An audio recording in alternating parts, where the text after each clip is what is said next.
across America. Live, this is Point of View.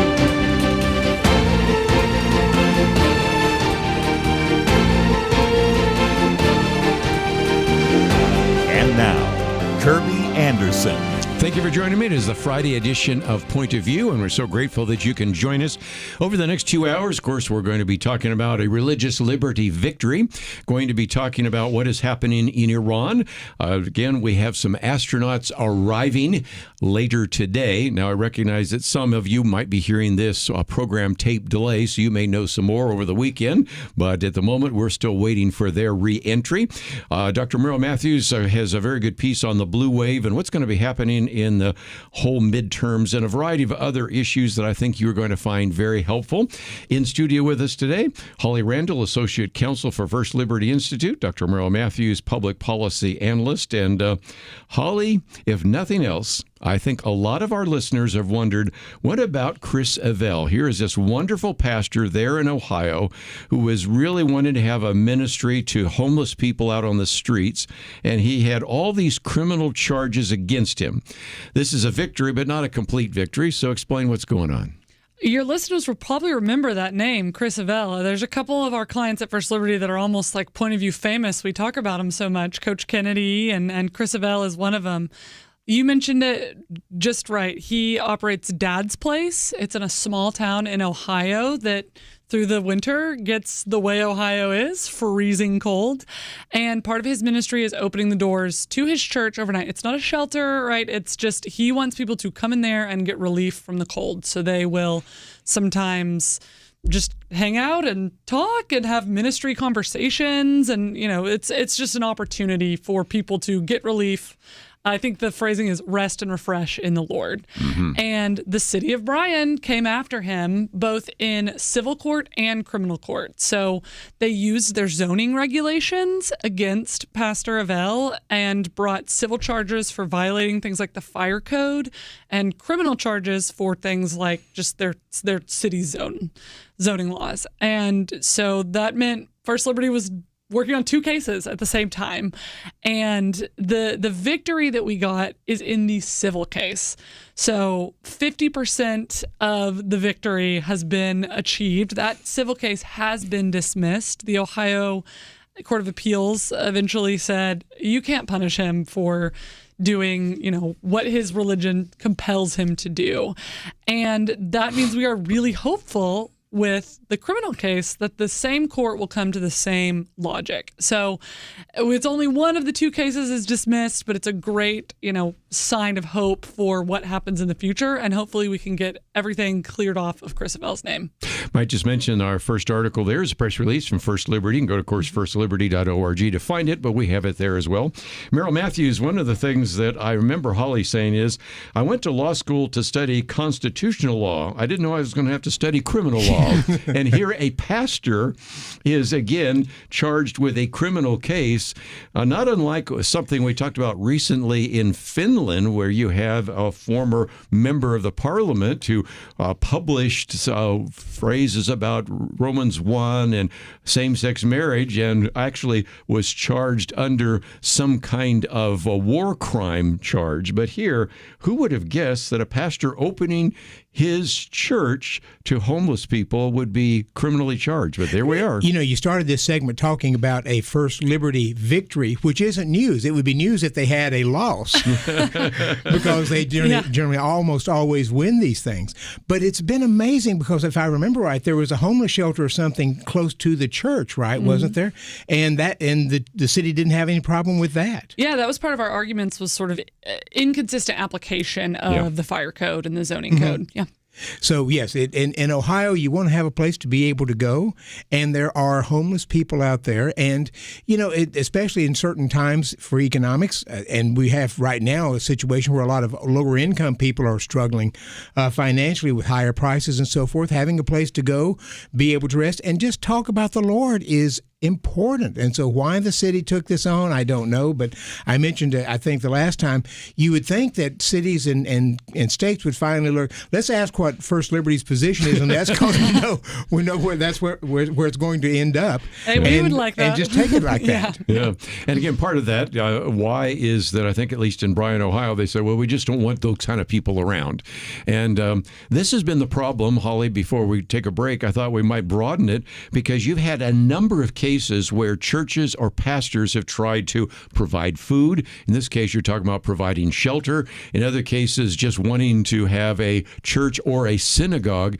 And it seems to me that as much as you're winning the big cases, 11-0, doing real good there with the Supreme Court, I think a lot of the battles in the future are going to be these townships that say, well, we like having churches, but we just don't like all the things churches do because it brings the wrong kind of people into town.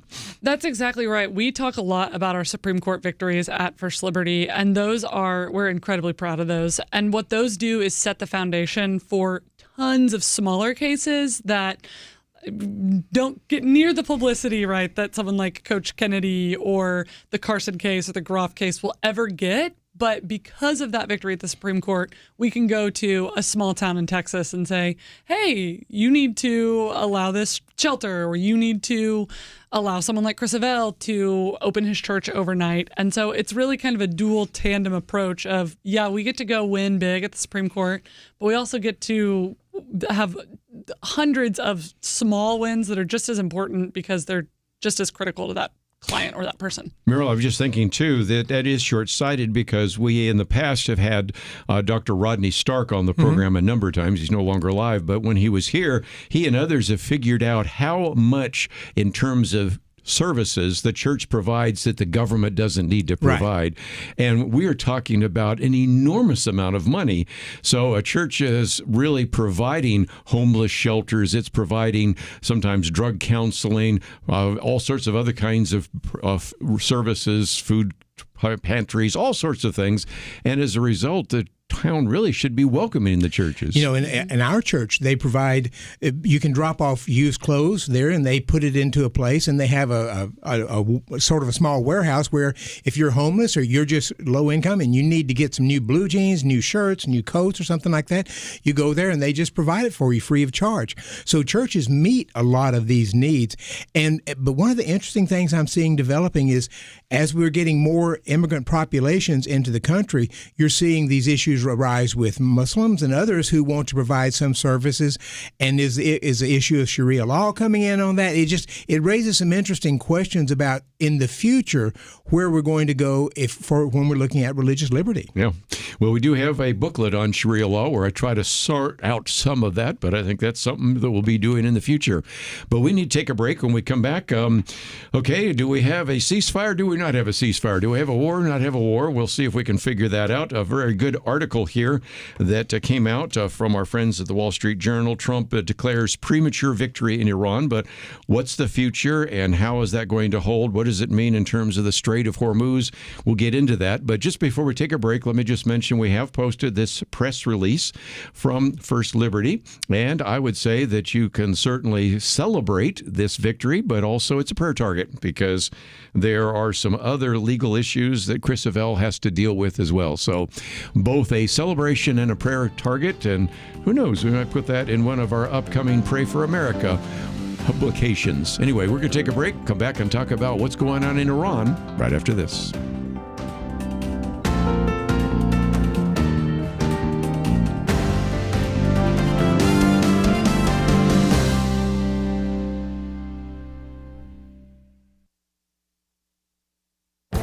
This is Viewpoints with Kerby Anderson. Walmart has introduced digital shelf labels into many of their stores and plans to expand that technology to all its locations.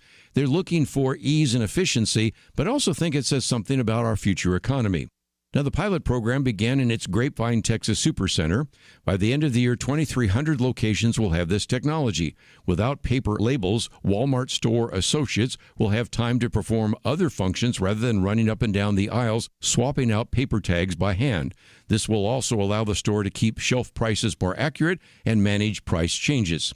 It's that second point that relates back to my commentary yesterday. The U.S. government is insolvent. Every year, the government expenses exceed federal revenue. The only way to cover the difference is to print more money. Larry Lepard's book, The Big Print, provides an overview of economic history and examines the issues stemming from loose monetary policies and federal intervention. Takes you on a guided tour of the history of money, classical economics, Keynesian economics, and the origin of the Federal Reserve. He predicts that we are about to unleash the big print in order to pay for government obligations.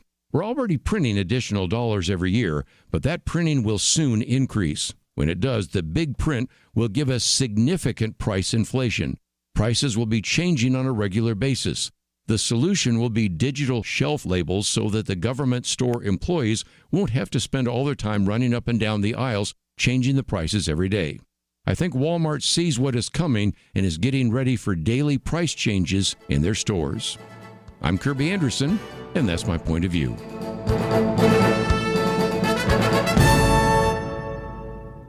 Go deeper on topics like you just heard by visiting pointofview.net. That's pointofview.net.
You're listening to Point of View, your listener-supported source for truth. Privileged to have in the studio with us today Dr. Merrill Matthews and Holly Randall. And our next article is Trump Declares Premature Victory in Iran. It's by the editorial board of the Wall Street Journal because they start out, did the war with Iran that began with a roar end with a whimper? And, of course, that's really whether or not we even have a ceasefire. And, of course, the whole idea is a ceasefire is conditional. But after 40 days of bombing, I gave you the numbers yesterday that as a military campaign, very successful. Air defense is gone, Navy destroyed, drone and missile stockpiles obliterated, except for some few. But now Dr. Merrill Matthews comes, as we've talked about before, the hard part, because do you continue? Do you push for regime change? Do you put boots on the ground? There are just a lot of questions. A lot of questions, and we don't know what the answer is going to be. My wife asked me Tuesday afternoon before the announcement. She said, what do you think is going to happen? And I said, it's my best guess, and it's just a guess, is that someone will come up, probably Pakistan, because they had been talking about negotiations, and say, we're real close to an agreement. Would you please postpone things? And Trump will jump on that and say he'll postpone the Holocaust that he was expecting to, or he was talking about happening. And I told her, I said, the reason is, I think for the last couple of weeks, Donald Trump has gotten very frustrated with the progress that he's seen there. It's turned out to be not the quick overturn that they thought. Generally, based upon the reporting, they generally thought that once they killed the leadership and they made some major military strikes, the regime would collapse, and somebody would step up who with some power and say, okay, we're willing to work with you, sort of what we saw in Venezuela. So kind of a Venezuela model, somewhat different, but kind of that model. And it didn't happen. And so I said my sense is he's looking for an off-ramp that he can say he was always going to declare victory no matter what happened. But that he would look for a way to be able to put this kind of behind him and begin to move on. So I think the war part is probably over. again, a best guess, would be some dust-ups, could be some saber rattling and things like that. But I suspect that that part's going on and now is over, and we're into negotiations. Iran is very good at prolonging negotiations. Yes. They can take these things, maybe we're going to take a couple of weeks to get this, ends up being a few months, then maybe even extended longer than that, and that allows them to move on because this was really dragging on his poll ratings and other things, and he's looking, we're about 5 months out, maybe 7 months out from the election, about 5 months out when you start getting to early voting and so forth.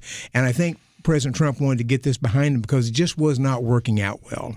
I might hold this up for those of you that are donors might see that this is our issue about Iran. But if you go to the middle section, you see that we talk about the fact that there are different kinds of Muslims, and those in Iran are Shiite Muslims, but especially many of the leaders are what are called the Twelvers, in which, and there's a picture of it there, in which it actually is the idea that they are convinced that the 12th Imam, known as Mahdi, sometimes referred to as the Messiah, will actually come back and actually, in the midst of a global confrontation, implement Sharia law. In some respects, if you will, Muslim eschatology is a photo negative of Christian eschatology. We believe Jesus will come during the Battle of Armageddon to bring peace, but here it's the idea of bringing war. And so this idea of compromising or maybe just admitting that you have failed is less likely, and this is why, in some respects, what happened in Venezuela really has not happened in Iran. Right. The religious aspect plays a major role. You remember Mahmoud Ahmadinejad, who was the president for a while. He was a 12er. He was a 12er. He at meetings they left an empty seat for in case the imam came back, the Mahdi came back during their conversation, during their committee meeting. But yes, it's a problem. But the other problem is the IRGC there, the Iranian Revolutionary Guard Corps, has got its fingers in everything, and they make a lot of money. There was a discussion back in the late 90s, early 2000s about whether or not Iran, and this was under Ayatollah Khatami, who was moderate's sort of a relative term, but a little more moderate in their sense. And they were having a debate. Do we want the Iranian economy to be a trade economy or to be an investment economy where outside companies and individuals come and invest? They've been a trade economy primarily with oil, but they decided they were going to stay with the trade economy because if you were going to open up as an investment economy, then you've got to open your books. Companies and individuals who are coming to invest, they want to know where the money's going, how it's being spent, and that type of thing. Iran is all off the books. I mean, they keep this separate, so nobody knows where the money's going. And as a result, the Iranian Revolutionary, and everybody's on the take. All the upper echelon people are on the take. They've made fabulous fortunes off of this by the oil coming in. Now, apparently, they're going to make some, if this continues, off the tolls coming in cryptocurrency, off letting people through the Strait of Hormuz.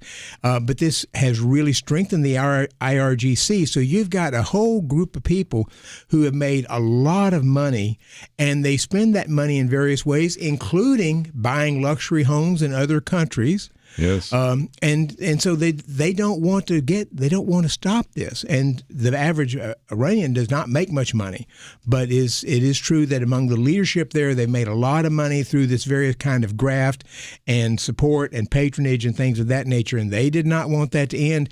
And it looks like, at least right now, that they may have found another way of making money. Yeah, that's something. Well, and I'll hold this up. This is from the Financial Times, where indeed Iran wants Bitcoin payments. You have to use your Lightning wallet if you are in the wheelhouse of one of these super tankers.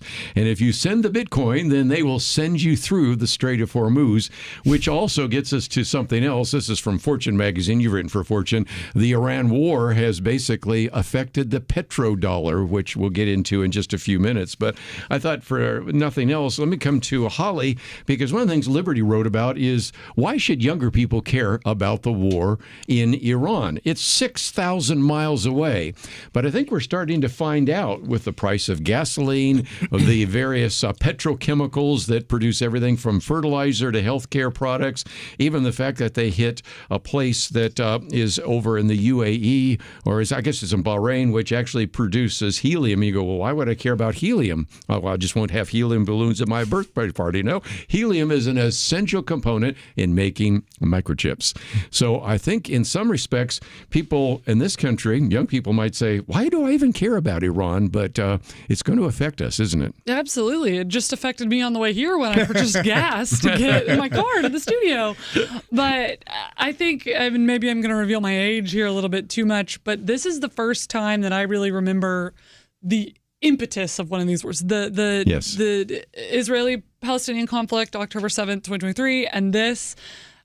I am young enough that I was still watching the Disney Channel when we were getting, invading Iraq and Iran after 9/11. And so it's interesting to watch this as a young person because I remember sort of inheriting these wars as an adult of the past in the Middle East and thinking, I have no idea why we're in this conflict. And I always thought that is because I was, 9 when we sent troops over there. And I'm glad to not know when I'm 9.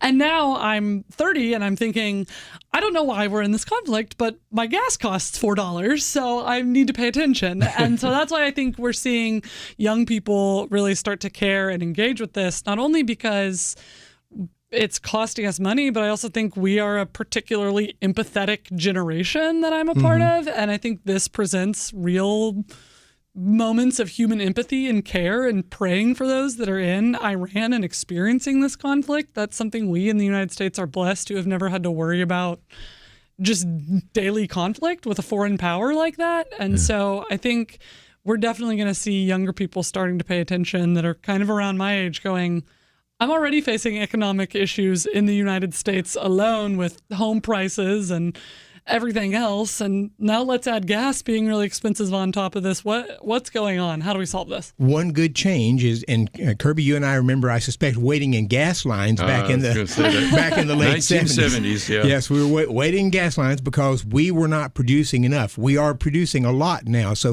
these global prices still affect us.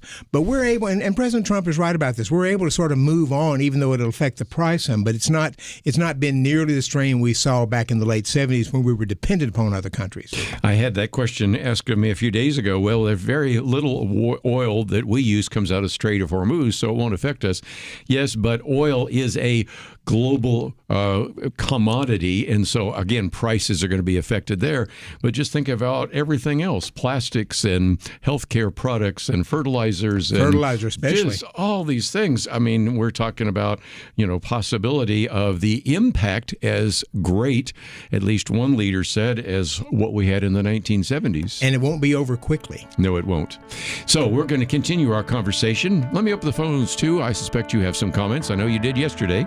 1-800-351-1212, 1-800-351-1212. We will continue right after this. Who can you trust?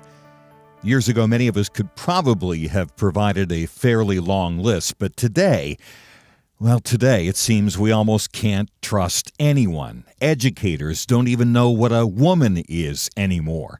Many so-called public servants have shown all they care about is themselves. The FBI has been accused of bias, law-breaking, betrayal, and journalism. It's largely corrupt, with no Clark Kent standing up for truth, justice, and the American way. All of this is why Point of View Radio is more important than ever, and your part in supporting us is more needed than ever. Do your part today in supporting trustworthy truth. Stand with us and help push back the lies and the darkness. Visit pointofview.net. Don't put it off. Take a moment right now and click on that big blue button that says Donate Now. Or call to invest at 1-800-347-5151, pointofview.net, and 800-347-5151. Point of View will continue after this.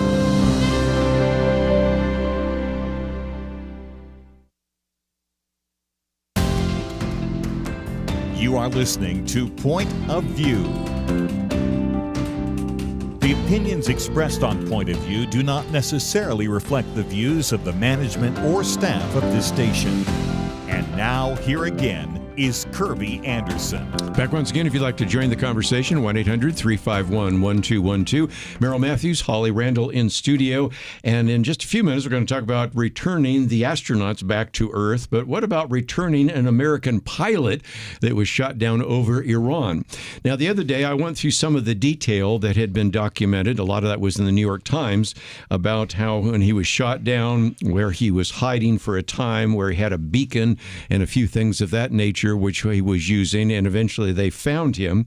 But I left something out only because I didn't know it, because my articles was from the New York Times and a few others. But the New York Post broke a story earlier this week about, what was it called, Ghost Murmur. And it's, again, this quantum magnetometer.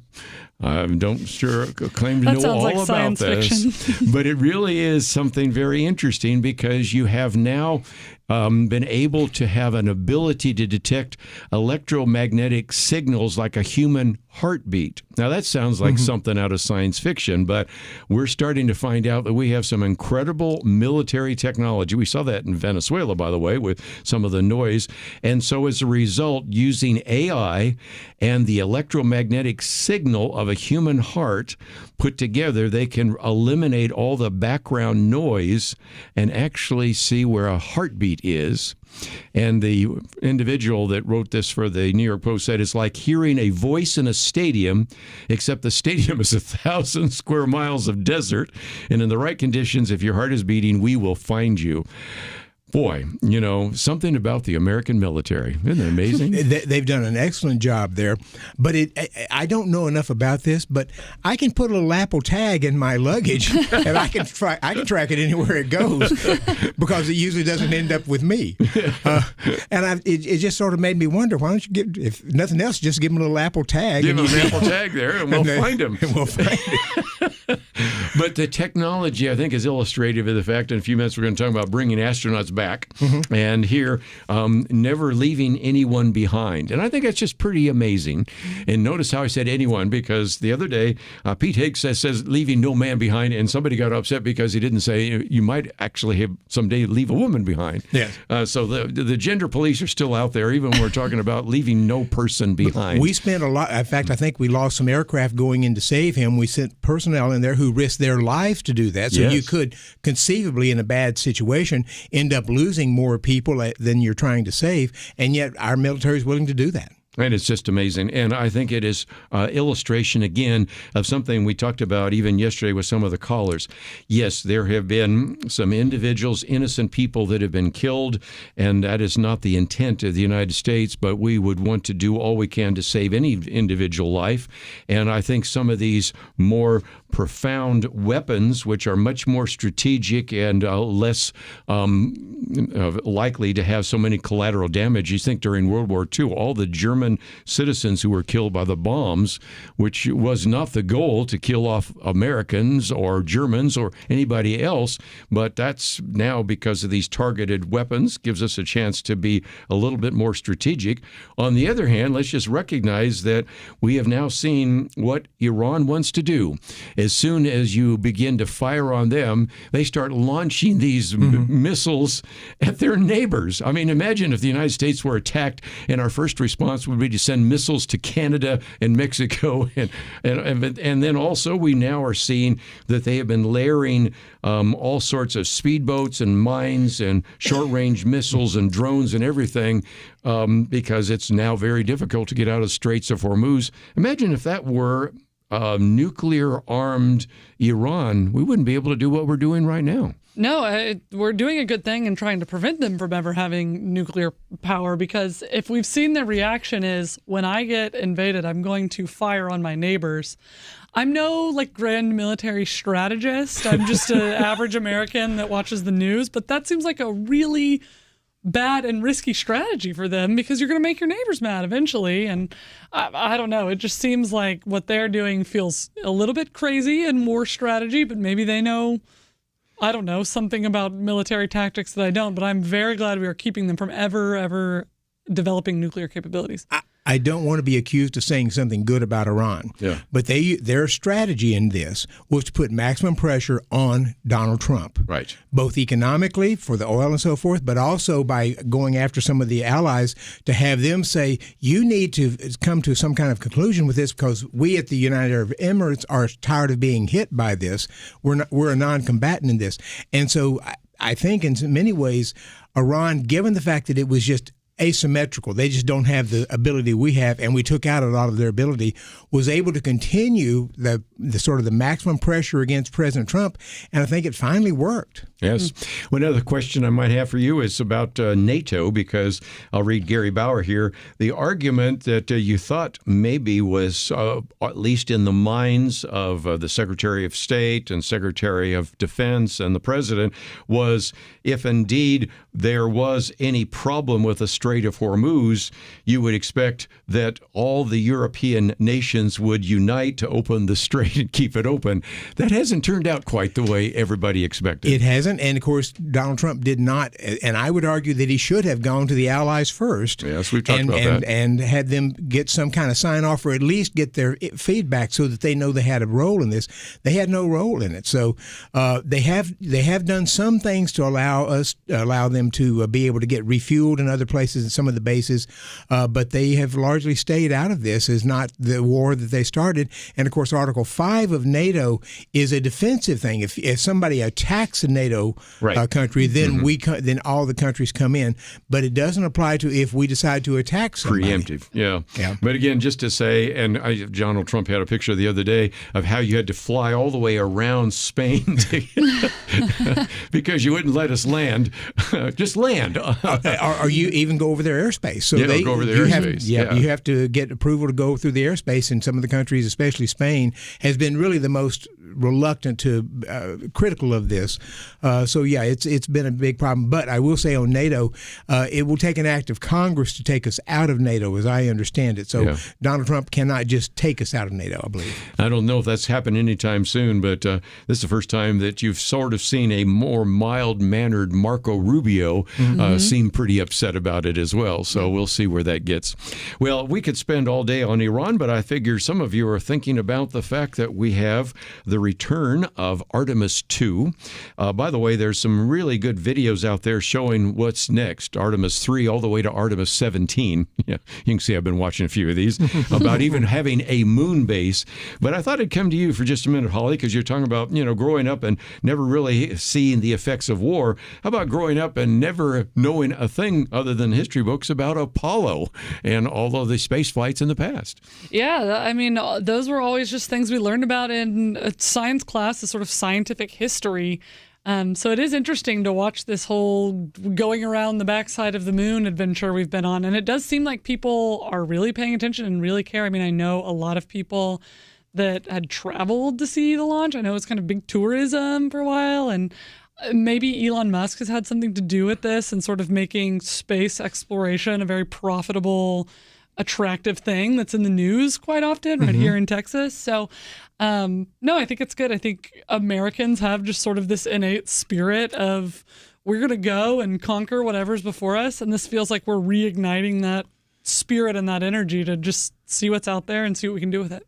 I think they're looking at establishing a moon base in 3 to 4 years, I think. Yeah. And Elon Musk is looking at doing the same thing and how you end up establishing. Yeah. And there was, back in the 1950s, early 60s, lots of pictures being drawn and put in the books about what the moon base will look like, how you do that. You send a ship there, you dismantle the ship, you use that as part of the moon base and so forth.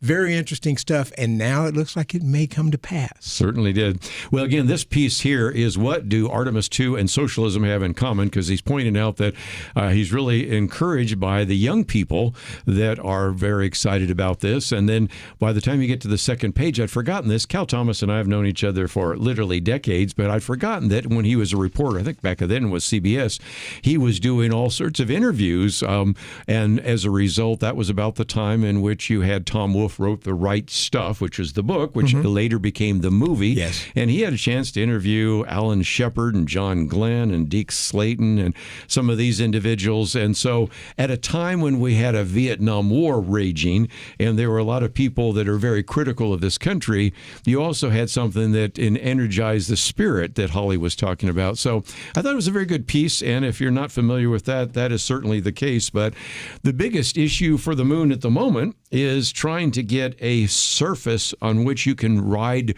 the various vehicles on. So that's actually one of the first steps, to actually create a road there in the moon surface, because all those particles, they are not helpful to the machines that we are sending up there. Anyway, we're going to take a break. Love to get your comments. We've talked about Iran. We've talked about Artemis 2, but we certainly have much more to cover. As a matter of fact, a number of very good articles. But if you'd like to join us, 1-800-351-1212. We'll be right back.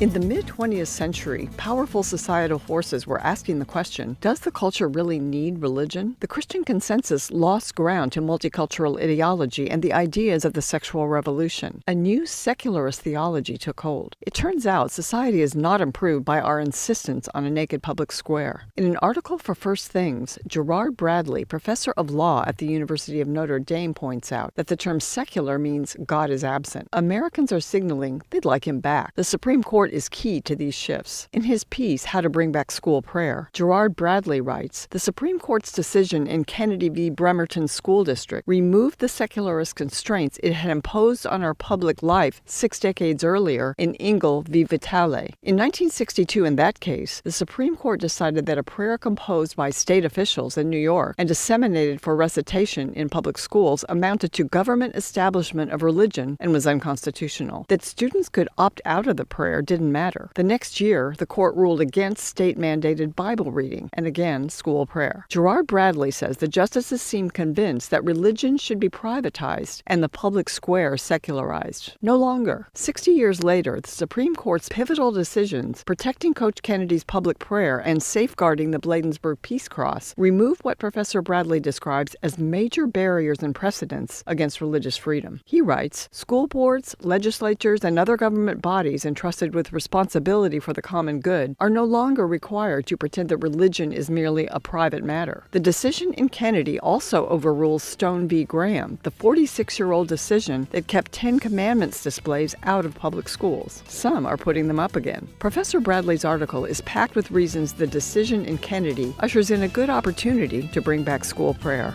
For Point of View, I'm Penna Dexter.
You're listening to Point of View, your listener-supported source for truth. Back once again, we certainly have a number of articles for you to read. One of the articles you won't get to read is an article that Dr. Merrill Matthews wrote, but didn't get accepted for some reason. Hasn't been published. But let's give everybody an idea about that, because I had no idea until we got talking to you that you've had kind of a real interest in some of the space issues. We've had Parker Ing on here, and he's one of those ones that went to Titusville and watched the launch and all that kind of stuff. And we're going to do some things in the future on space travel and moon base and all of the rest. But you actually went back and said there was an original book that talked about going going to the moon. Right. The American Interplanetary Society was formed in April 1930. In 1931, they published the first book in English on the idea of not just science fiction, but actually space science, how you could actually have a rocket go to the moon and travel in interplanetary space. They tried to publish it, could not get a publisher for it. The publishers thought it was just too far-fetched. In fact, the book has a introduction by H.H. Sheldon, who's a professor of physics at New York University at the time, and he mentions in there, says, now, a lot of people think this is just crazy that we might be able to fly in space, but it's actually going to happen at some point in the future. That's 1931. They couldn't get a publisher, so three men went together and chipped in $5,000 each and published the book, The Conquest of Space by David Lasser.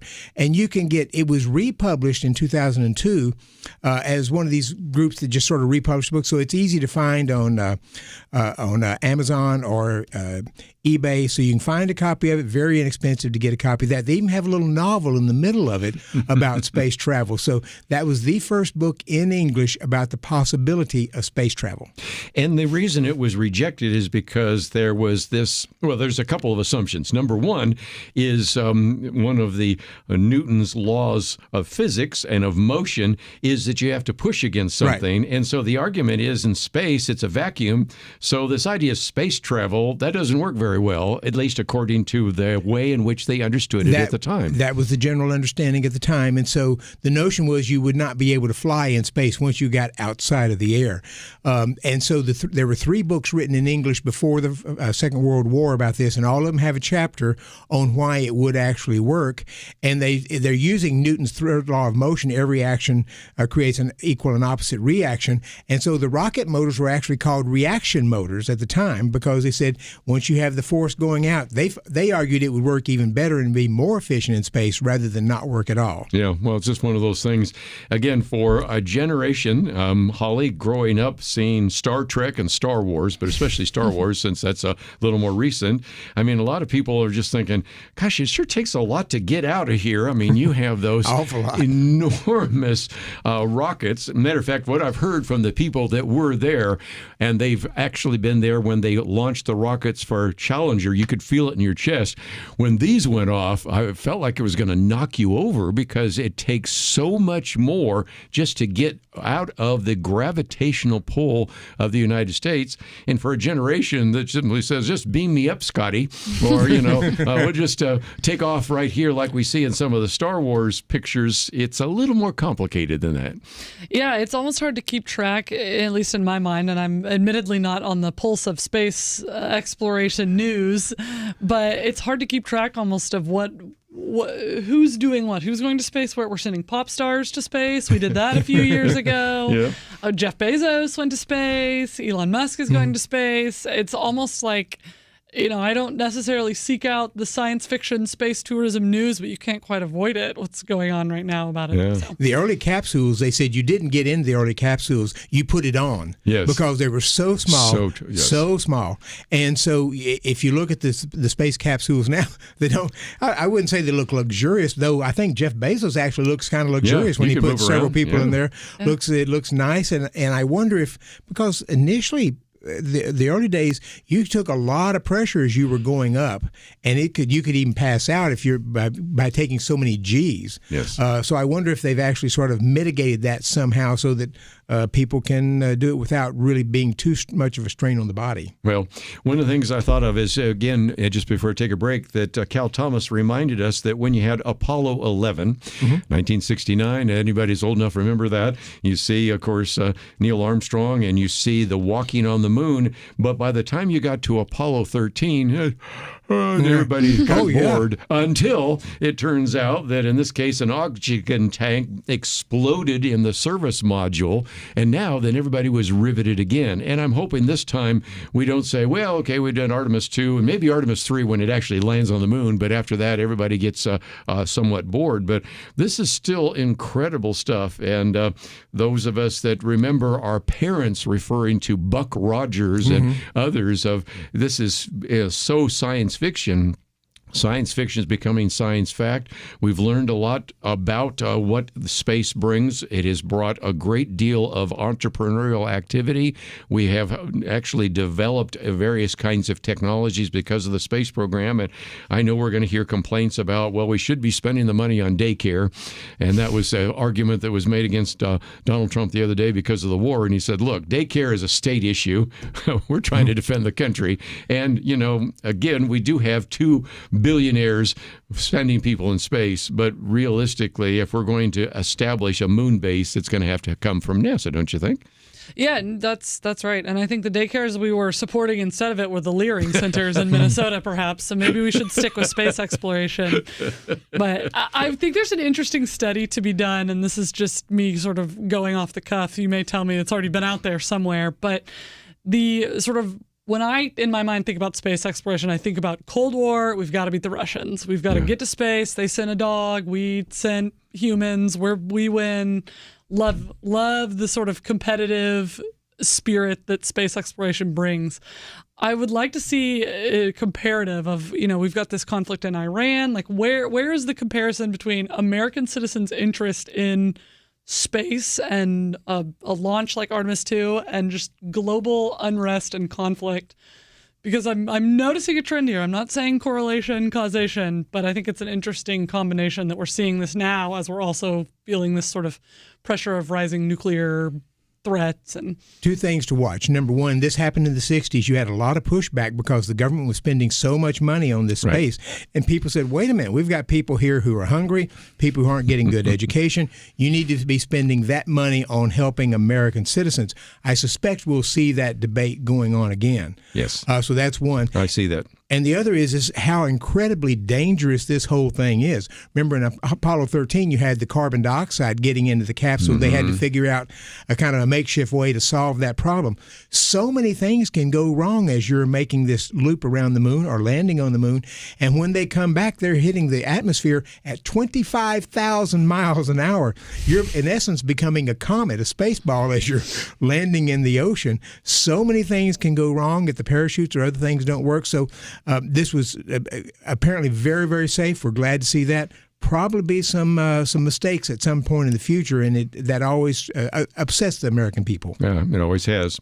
The one possible response that you would see to the price issue, I don't know if you've seen this meme that's making its way around the internet, but on one hand it has the cost of Artemis 2, and on the other hand it has the cost of the California high-speed rail, which has yet to move one person 1 inch. Yes. and the difference is striking. Yes. Now, this is probably a meme that Gavin Newsom, if he's running for president, probably doesn't want to get out there. But if you are wanting to talk about a boondoggle, there is one of those. And our California listeners are smiling right now because they know only so well about that. We come back, though, that probably gets us into our next conversation. Are we going to have a blue wave during this midterm election? Dr. Merrill Matthews has written about that. Tulsi Gabbard and Deep State, debanking rule, and if we have time, since we talk about AI so often, did a human write this column? Very important questions to ask right after these important messages. Where does moral truth come from? According to 58% of Americans, individuals determine moral truth. A quarter of Generation Z says society determines moral truth, and morality can even change over time.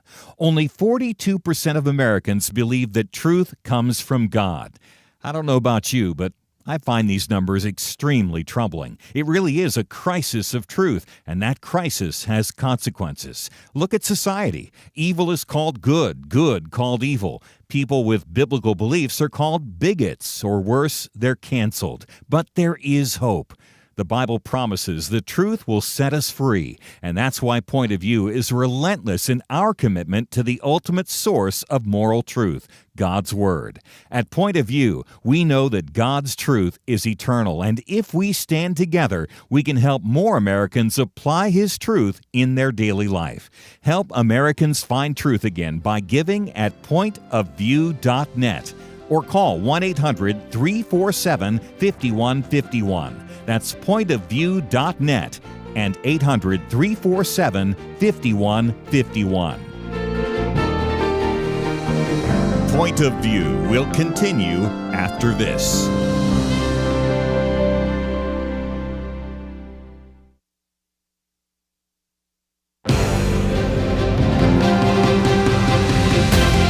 Across America, live, this is Point of View.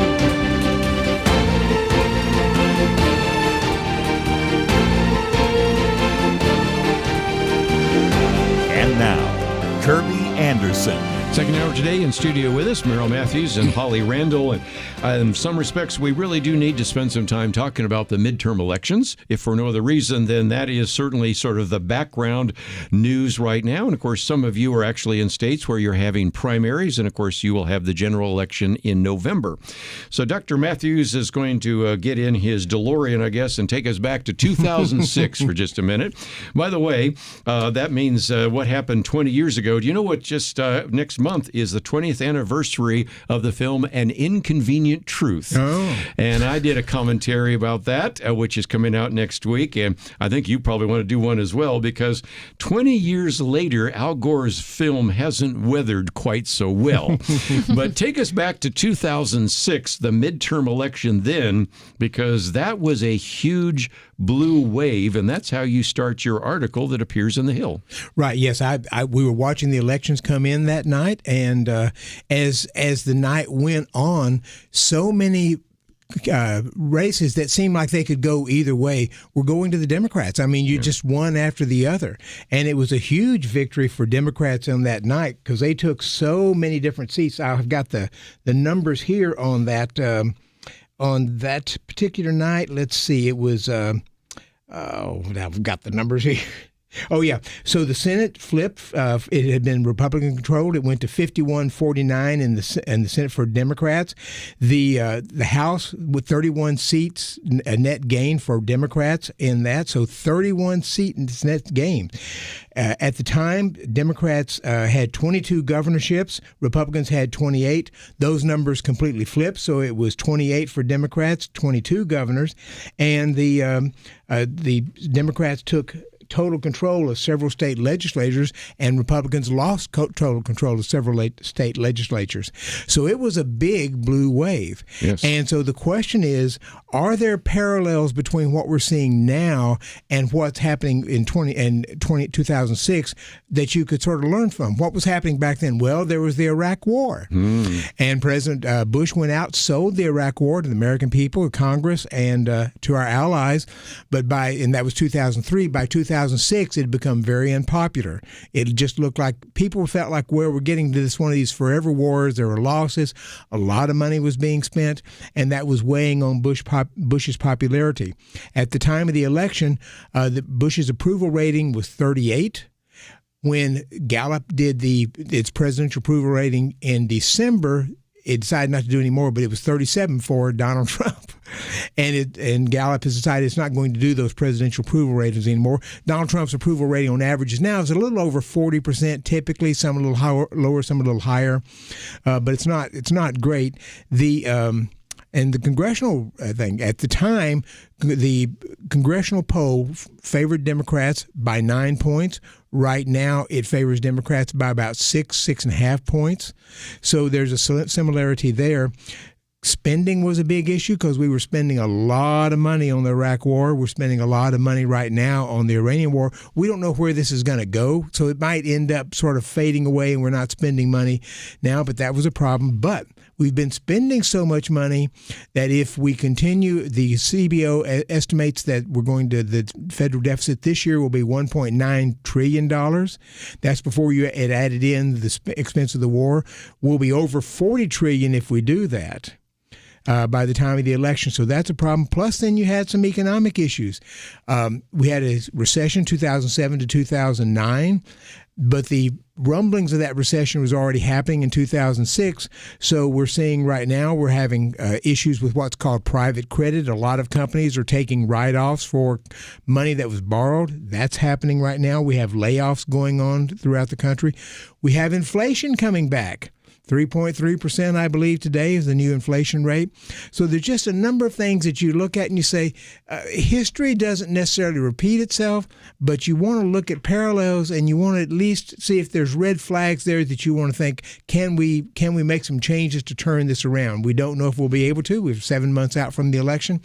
But Republicans are looking, they're already midterm elections. You tend to lose seats for the majority.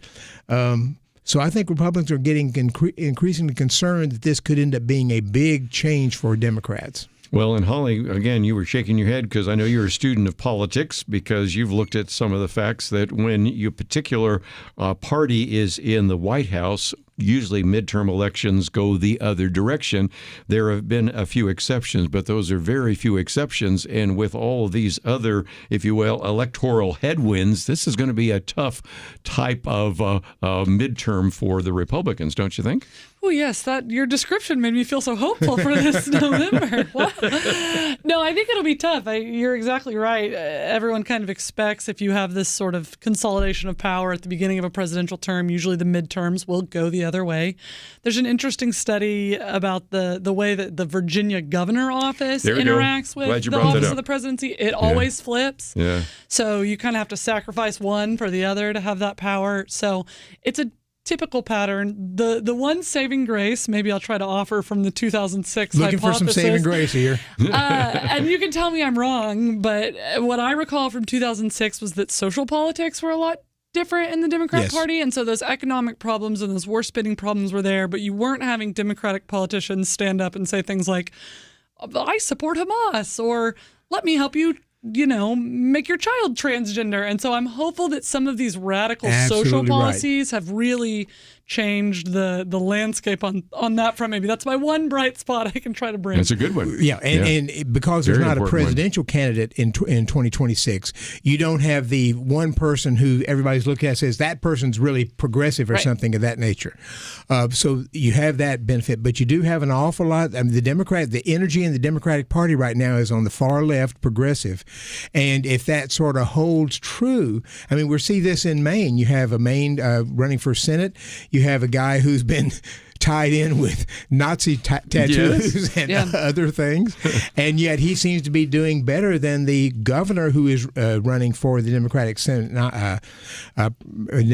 Democratic Senate primary, who's a bit more moderate. The Nazi tattoo guy seems to be doing better, who's much more progressive. We see it in Texas here too. I mean, James Tallarico, who's some people consider to be a serious contender to flip a Texas Senate seat, is saying things like, trans people need abortion care. And I just think that it brings a different element than maybe we were facing in 2006 is the cultural aspect is it could play a role in that. Absolutely could. Well, I do want to talk about that because one of the articles we did post by Victor Davis Hanson, but we really haven't talked about, but you picked out all the examples that he used. The left is baffled but still repulsed by the white working class. And so it talks about, of course, in the past, Tim Walz talks about, of course, future Tallarico, Pastor Tallarico, if you want to, then talks about our friend up there in Maine and the death head units of Third Reich kind of thing, as well as some of the other issues. So we'll come back and talk about that for just a minute, because how much will some of these social and cultural issues affect us? How much will the economic issues affect us? Because even as much money as we're spending, I suspect by next week, some people are going to be getting their income tax refunds, and I think some are going to be pleasantly surprised. So we'll see. Let's get into that conversation. We'll take a break, come back with more right after this.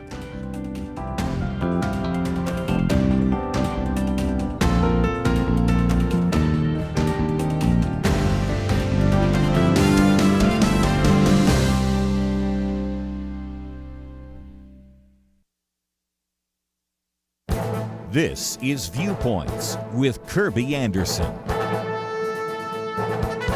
Walmart has introduced digital shelf labels into many of their stores and plans to expand that technology to all its locations. They're looking for ease and efficiency, but also think it says something about our future economy. Now, the pilot program began in its Grapevine, Texas Supercenter. By the end of the year, 2,300 locations will have this technology. Without paper labels, Walmart store associates will have time to perform other functions rather than running up and down the aisles, swapping out paper tags by hand. This will also allow the store to keep shelf prices more accurate and manage price changes. It's that second point that relates back to my commentary yesterday. The U.S. government is insolvent. Every year, the government expenses exceed federal revenue. The only way to cover the difference is to print more money. Larry Lepard's book, The Big Print, provides an overview of economic history and examines the issues stemming from loose monetary policies and federal intervention.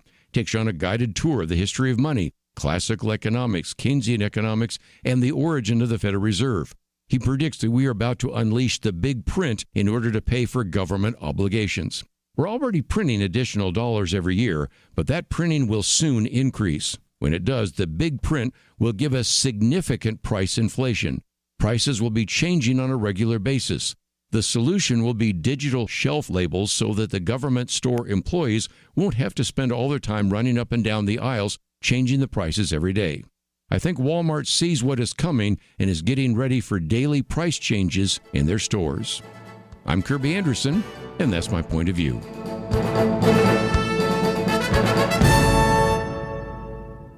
Go deeper on topics like you just heard by visiting pointofview.net. That's pointofview.net.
You're listening to Point of View, your listener-supported source for truth.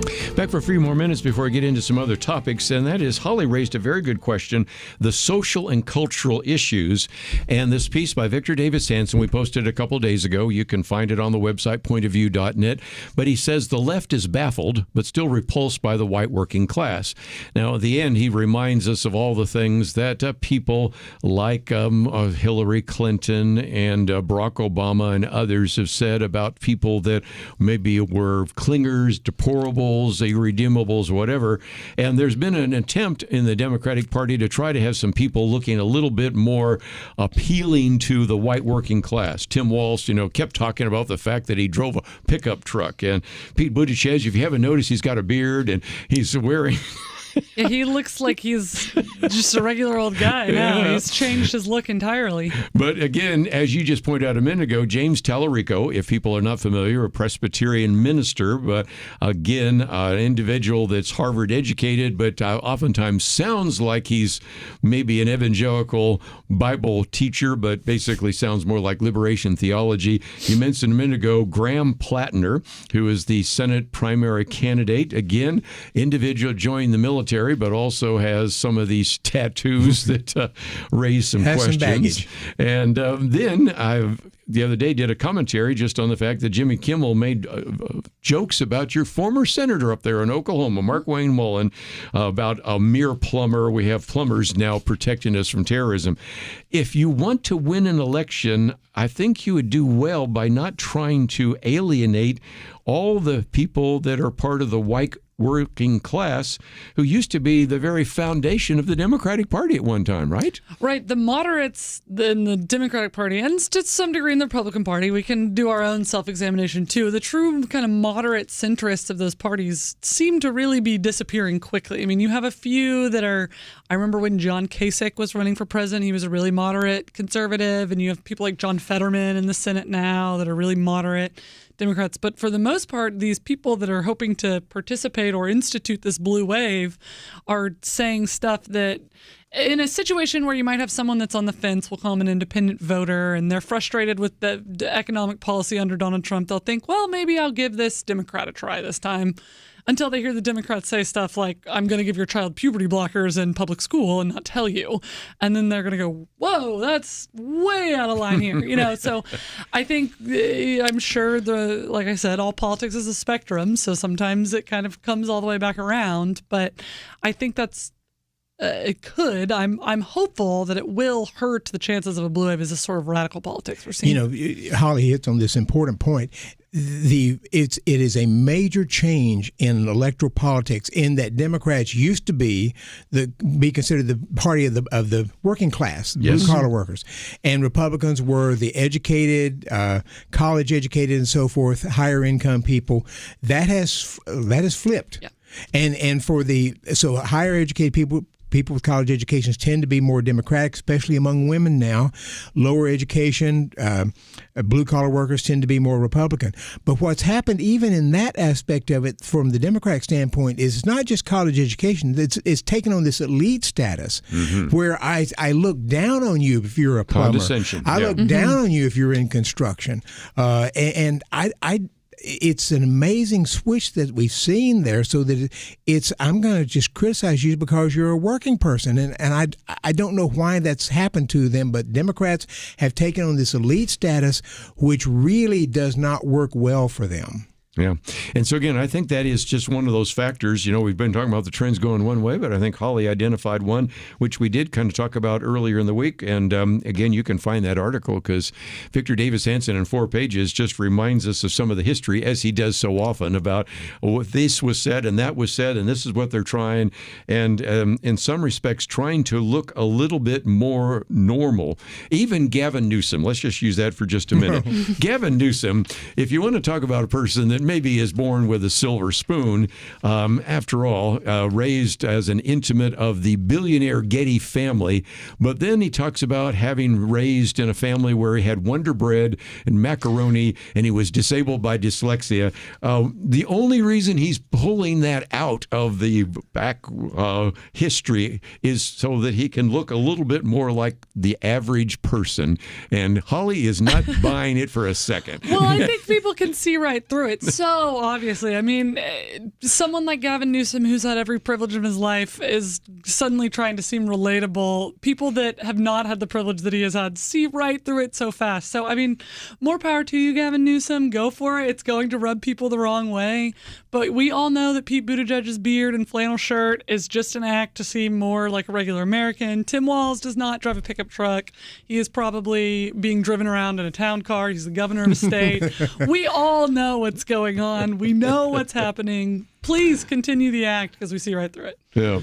Well, I was just going to say it's we'll see a lot more of this because they want to try to shed the elite status, but just looking at some of the things they've said and the people they associate with, they just feel like they're better. Yeah. Well, again, you can read more about that, but let me get on to a couple others. Miranda Devine talking about this whole idea of the deep state. Now, a couple of weeks ago, that we were having a debate about whether or not Pam Bondi would be the first one out the door. Mm-hmm. She was. Second. Some people have wondered if Kristi Noem. Yeah. Yeah. Well, second. Yeah. Well, we'd already had that one. We already knew that one. But okay. Yes. Yeah. Number 2. The next one out the door. Yeah. Okay. So the next one. So that's true. I should not ignore Kristi Noem. But now the third was Tulsi Gabbard, but now it doesn't look like that is the case. But a lot of it gets back to a topic that we occasionally address. Is there a deep state, and are there attempts to prevent hosting some of the kind of information that actually is available and reminds us that maybe there have been people behind the scenes trying to manipulate all sorts of intelligence decisions and all sorts of other kinds of information that was used against a sitting president? Oh, I think there is. Now, when you talk about one of the things that really surprised me was some of the revelations we had from the CIA and FBI, especially in efforts to try to get rid of Donald Trump. But I continue to think that is not the vast majority of the people in the FBI, CIA, and others. I think they're great Americans who are trying to do a great job. But we did find evidence of those people who are doing various skullduggery things that should not be done, and some of them were pushed out. Some of them were pushed out with their pension intact. Yes, and I think I don't know what to say about this because we don't know how extensive it is, but it certainly was more extensive than I thought it was until some of these revelations came out. That's certainly the case. I did a booklet a while back on turf wars and deep state and the whole idea of the bureaucratic state and those kinds of things. And some of this new material, especially the attempt to declassify some of the material from the House Intelligence Committee on Russia, have caused me to say, yeah, maybe there's a lot more to it. In the booklet, I just talked about where did the concept of deep state come from. Actually, Turkey is where it was first coined. And then there were many people when Donald Trump was president in their first 4 years say, there's really not a deep state. That's just a myth. It's one of those conspiracy theories. It turns out all these conspiracy theories turn out to be right? And then I even at the end of the little booklet point out, just as he was leaving, you had people writing for the Washington Post saying, will Joe Biden face the Donald Trump deep state? And I thought, all of a sudden, now this word deep state is now being used by the liberals. Nancy Pelosi used the term about we want to get rid of the deep state. And so, yes, they appropriated some of those terms. So anyway, it's just a piece that I thought you might want to read. Miranda Devine, of course, writes for the Post and is an individual that has talked about a couple of issues, but not the least of which is just the resistance that Tulsi Gabbard got when she was wanting to declassify this report on the House Intelligence Committee on Russian interference.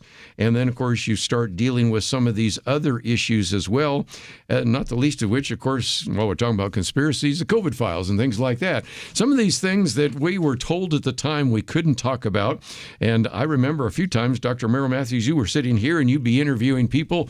And that's when YouTube said, we're going to put you on timeout because you're actually investigating things about COVID and about all sorts of pandemic and the various kinds of issues being implemented at the time, and also about elections. And we can't have you talk about that. And so for a while, you couldn't even watch Point of View on YouTube. Yep, because you were apparently going over the line. Yes. Well, we're going to take a break and we'll come back. We'll get into a couple of other issues. One of those, which I just posted here, we have for some time been looking at this issue of banks being deplatforming and the idea of debanking individuals. And so I wanted to have that.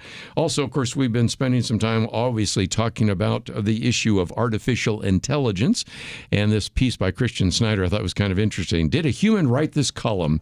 I guess it's a question we're going to have for everybody now. Did a talk show host just say that? Yes. And so we will get into that because a future issue of Outlook is on artificial intelligence. We'll take a break, come back with more right after this. At Point of View, we believe there is power in prayer, and that is why we have relaunched our Pray for America campaign, a series of weekly emails to unite Americans in prayer for our nation. Imagine if hundreds of thousands of Americans started praying intentionally together on a weekly basis. You can help make that a reality by subscribing to our Pray for America emails. Just go to pointofview.net and click on the Pray for America banner that's right there on the homepage.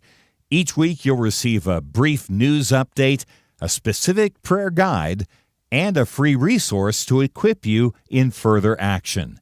We encourage you to not only pray with us each week, but to share these prayers and the resources with others in your life. Join the movement today. Visit pointofview.net and click on the banner Pray for America right there at the top. That's pointofview.net. Let's pray together for God to make a difference in our land. Point of View will continue after this.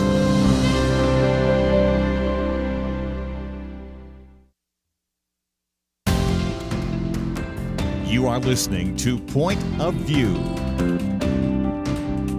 The opinions expressed on Point of View do not necessarily reflect the views of the management or staff of this station. And now, here again is Kerby Anderson. Back once again, we're going to get into some issues involving artificial intelligence. I see somebody wants to talk about that, but we'll get to that in due course. But first of all, I did want to get to this piece. It comes from the editorial board of the Wall Street Journal. It has to do with banks, regulators, and reputational risk. If you've been listening to Point of View years ago, we pointed out the fact that there has been this phenomenon known as debanking. And that goes all the way back to Nigel Farage, who is an individual who he all of a sudden lost all his banking privileges in England, partially, I think, realistically because of his involvement in Brexit. Then you had Joseph Mercola, who, again, lost his business account, his personal account, because of some of the things he said about COVID vaccine. You had Mark Andreessen, who was on Joe Rogan. Mark Andreessen's one of those very significant individuals in Silicon Valley in terms of AI and things like, and all sorts of that. And he talks about the fact there were probably 30 different tech company founders who were debanked, not to mention, of course, the President of the United States and the First Lady, and even Barron, who at different times were debanked. And so this whole issue, I have this one commentary I did a while back where we talked about Charles Gasparino. Said, look, I've covered finance for years. I've covered Bernie Madoff. I've covered Jeff Epstein. I've covered the 2008 financial crisis, Wall Street scandals, penny stock scams, and everything.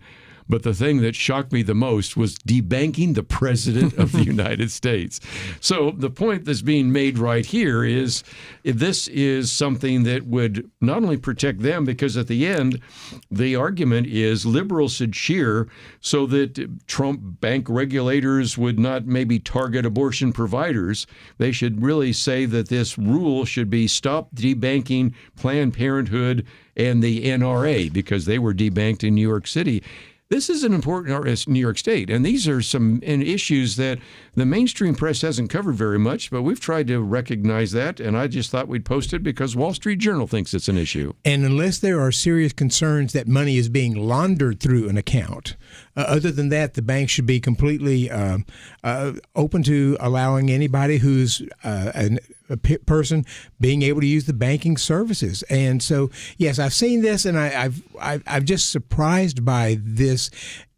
You don't want it happening, because if it's happening to Donald Trump and some others on the right, and Mark Andreessen, I think, is sort of on the right, when you get another Democrat in, you could have that going to abortion. You could have churches being debanked and others if they don't like what your politics are. So banks should have no role in that whatsoever.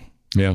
And again, I know that's not necessarily a religious liberty issue that First Liberty is talking about per se, but I do know our friends at Alliance Defending Freedom have been looking at this, and it's just something I thought I would post real quickly because it's just an important issue to once again recognize that if you find yourself all of a sudden being told that, I just don't like your politics, so you'll have to go find a bank elsewhere.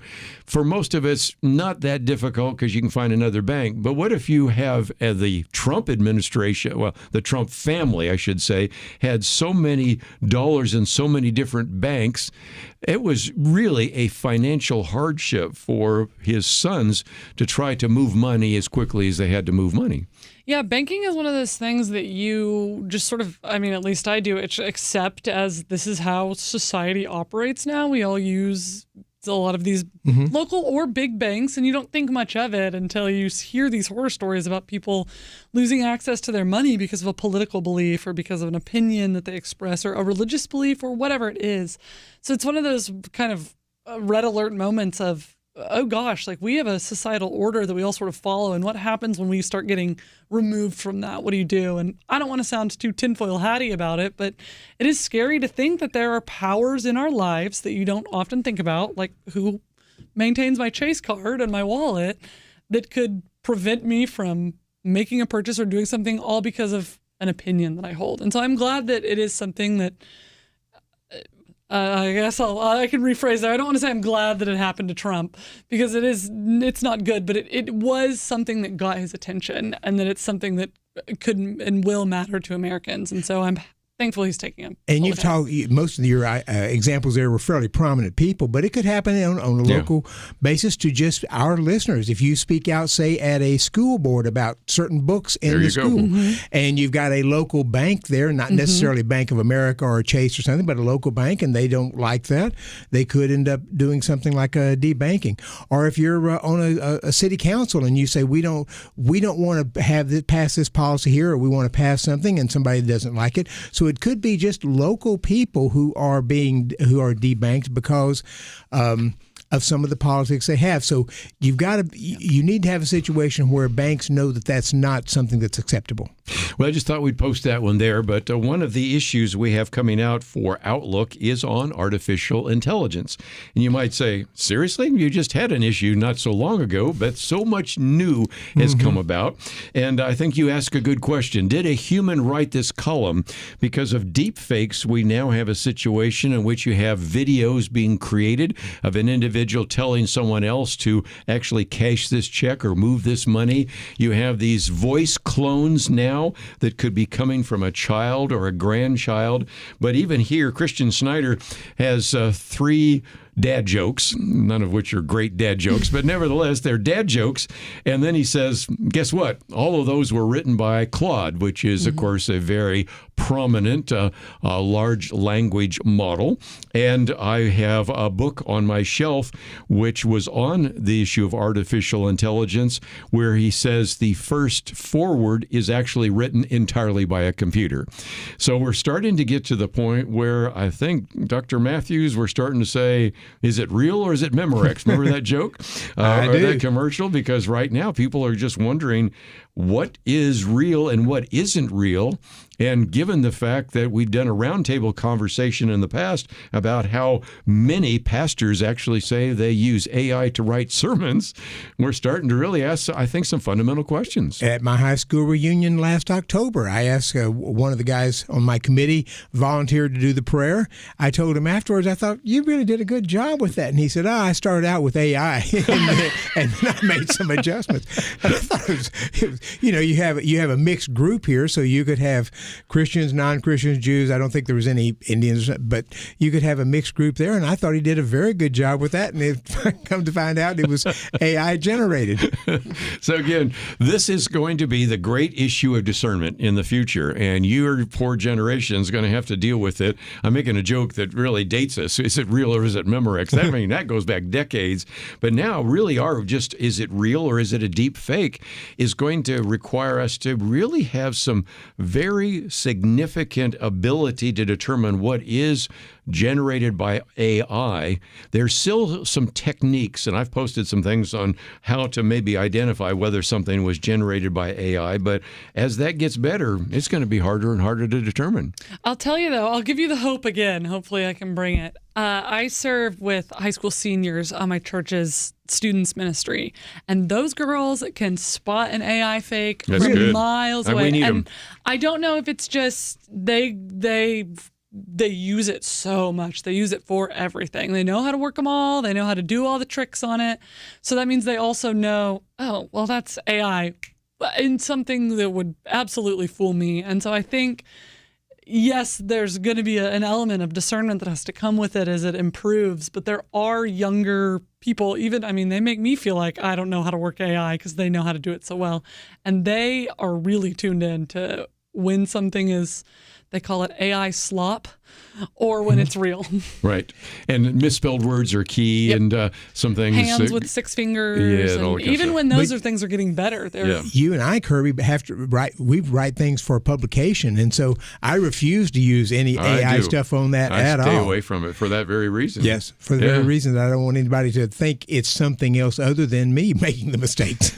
Well, and lawyers are falling prey to it all the time. Oh, You see yes. all of these videos of, I think one was just at a Georgia Court of Appeals maybe, and the lawyer has to stand up there and look at the judge being like, where did that case come from? And that is, it feels like a nightmare scenario. Now, it's one that I would because never AI has expect made to up be some in. cases, hasn't Yeah, it? because I would never do that. Hallucinations, as they call it, yeah. But yeah, it's scary, and it's a preventable. I mean, in that form, it's an entirely preventable situation. Unforced error. Yes. But if nothing else, what did Elon Musk call it? The supersonic tsunami of converging exponentials. The idea is just getting faster and faster. It's not going up linearly; it's going up exponentially. And so the good news is that most of us are carrying around in our pockets an Einstein. I mean, we have access to incredible amounts of information, and we have access to some of these AI tools, so it can be used for good. But again, I just think back to the key question: did a human write this column? And Christian Snyder was honest enough to say, well, the first 3 jokes were written by a computer, and that's why we need to really check this out. And he has a closing there about everything that he was revealing in that, because he did use AI. He used Google to help do some searches. Yes. And again, we have all said, doing some searches is one thing. Yes. Having Claude write your entire sermon, that's a little different. We'll take a break, come back with more right after this.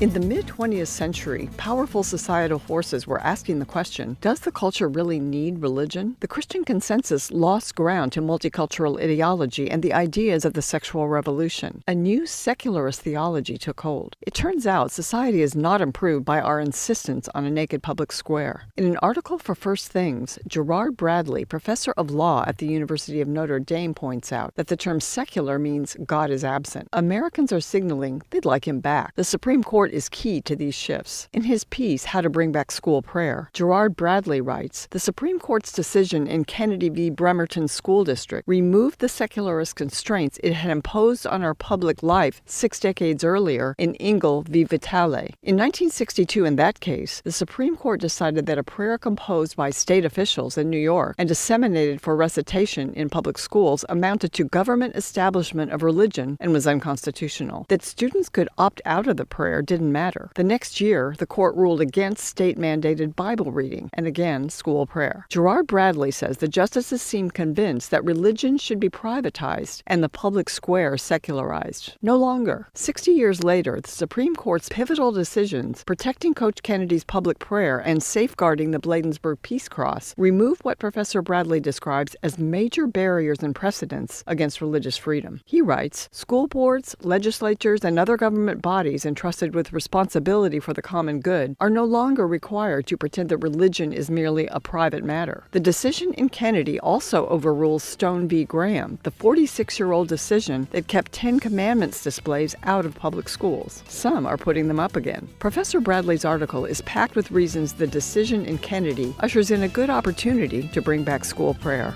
For Point of View, I'm Penna Dexter.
You're listening to Point of View, your listener-supported source for truth. Back for a few more minutes. Let me just mention real quickly that oftentimes at this time we mention the commentary by Penna Dexter, and that one, interestingly enough, is Bring Back School Prayer.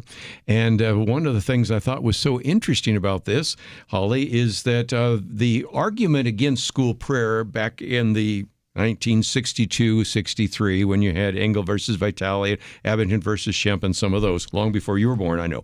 But nevertheless, is that because it was mandatory prayer, and if a student did not want to pray, well, then that student could go out into the hallway. Well, that's what you would do to a child that was disciplined. So that was the idea of, we can't have mandatory prayer. And then, of course, you have, as you well know, the Lemon test that says, well, we got to get anything that's religious out of the schools, and we can't even post the Ten Commandments. But the argument being made now is, couldn't we at least have an open perspective, because we no longer have the Engel case, we have the Kennedy case, and that's the case that you have brought. And, of course, you have successfully argued, you as an organization have successfully argued before the Supreme Court. Yeah, I think we had a good sort of beta test for this theory actually in Texas recently. The Texas State Legislature passed SB 11, I think it was its number, but it was a mandate that school districts vote on whether to adopt a policy to allow an open period during the day for students to pray or engage in religious activities. It doesn't mandate any type of prayer. It didn't mandate that the students do anything with that time. It is just, your school board needs to go to a vote on whether to create this policy. And if they decide not to create the policy? And overwhelmingly, a lot of districts have voted no, not to do this. Their reasoning is just, well, students already have busy enough days, or they can already do this. We don't need to make a time period. But all it would be doing and adding that policy to the day is just making space for students' constitutional rights. And so I'm shocked that the school districts would pass on this opportunity. But so I think that is almost a first step to what Penn is advocating for school prayer. Is just, we need schools to begin to recognize that students possess these constitutional rights, and it's a good thing for them to make time and space for them. And one of the things Dr. Matthews we just might talk about is, if you make it available, then anybody can do anything. They could chant to a Buddhist monk, or they could pray to Allah. They could pray to God.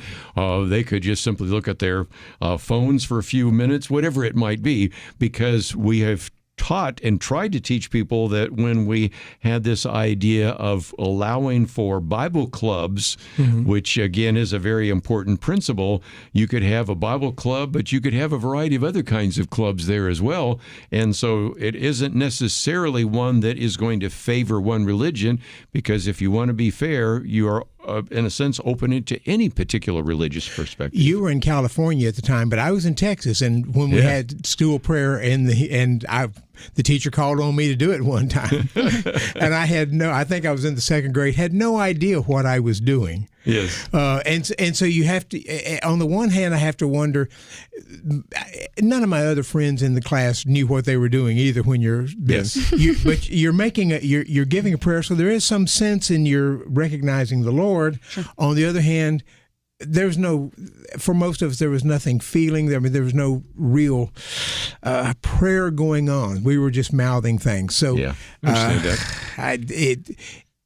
I don't know what you do with this. I don't either. But one that maybe makes a little more sense, Penedexter at the end talks about the fact that once you have the Kennedy case, it overturned Stone versus Graham. And I remember writing columns about that, because in 1980, the Supreme Court, in its inscrutable wisdom, said that even having a 10 Commandments posted in the school would be an unconstitutional establishment of religion, because students might be inclined to read the 10 Commandments, might be inclined to believe the 10 Commandments, and we can't allow that to happen.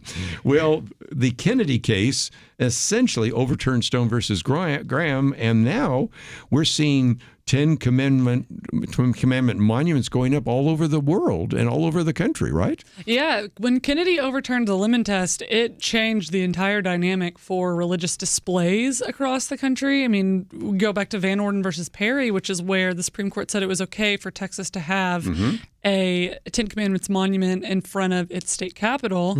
Fast forward, that was, I think, 2004, so we're here 22 years later, and Tarrant County in Fort Worth put a 10 Commandments monument up out in front of their, I believe, county courthouse. And so it's interesting to see how you can get a ruling that it's okay for the state capitol in 2004 because it was part of sort of a historic display.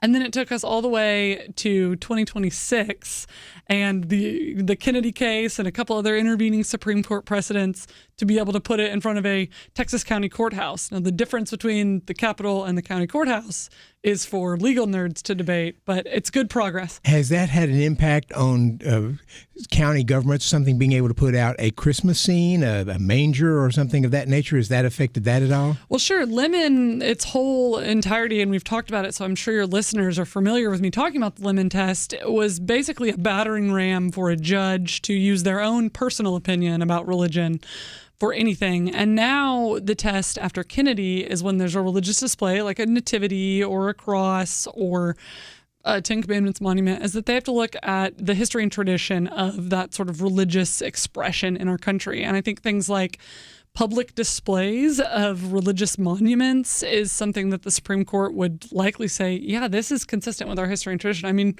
we talked about the Great Awakening during one of the breaks. I think we see all sorts of that religious influence and imagery in our country's revolution and the Declaration of Independence, and we can see that reflected in monuments now in 2026. You know, when we were growing up, Kerby, the city hall would oftentimes have a nativity scene out in front of it. Yep. And so I just wonder if are we going back to that? Because I don't think you see it much now.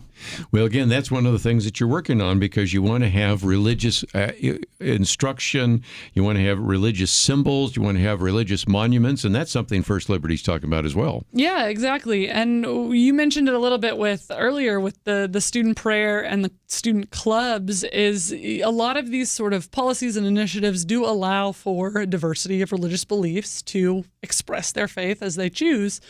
And I think what's important for us as Christians to remember is that's not something that we should be afraid of, because what we believe in is truth, and the truth will win. And so I think it's a good point to remember that as we advocate for these things for all faiths, we also understand, where we stand on truth and the value of that, and knowing that people will be attracted to that.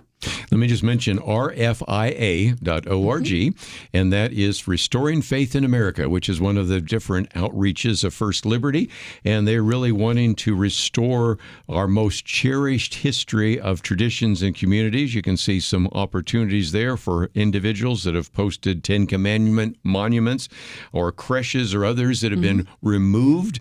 We no longer have the lemon test, and that's good news, right? That's right. That's good news. Well, I'm just about out of time, and first of all, I want to say thank you both for being here, but if you're wondering what's going on next week, this is something you and I have been talking about for some time, Dr. Matthews. We have Dr. Jeremiah Johnston here talking again about archaeology. We had Titus Kennedy a few weeks ago, and he was talking about the entire Bible. This time we're just talking with him about all the evidence for Jesus in all the archaeological evidence of Jesus and things like that. David Bonson, we've been talking about debanking. He will be with us as well, so I hope you'll enjoy the conversation next week. But most importantly, go to the website right now. All these articles that we've mentioned, including one by Dr. Merrill Matthews, including this wonderful decision coming down from First Liberty, all available at the website pointofview.net. Let's take a break, and when we come back on Monday, we will look forward to hearing from you as well. Most importantly, I do want to thank Megan for help engineering the program. Steve, thank you for producing the program. As you go to the website, don't forget, we still have a place where you can click on that button that says Give Now. If you'd like to find those viewpoints commentaries, they're all available, and we encourage you to visit the website pointofview.net. Enjoy the weekend. See you back here on Monday, right here on Point of View. It almost seems like we live in a different world from many people in positions of authority. They say men can be women and women men. People are prosecuted differently or not at all, depending on their politics.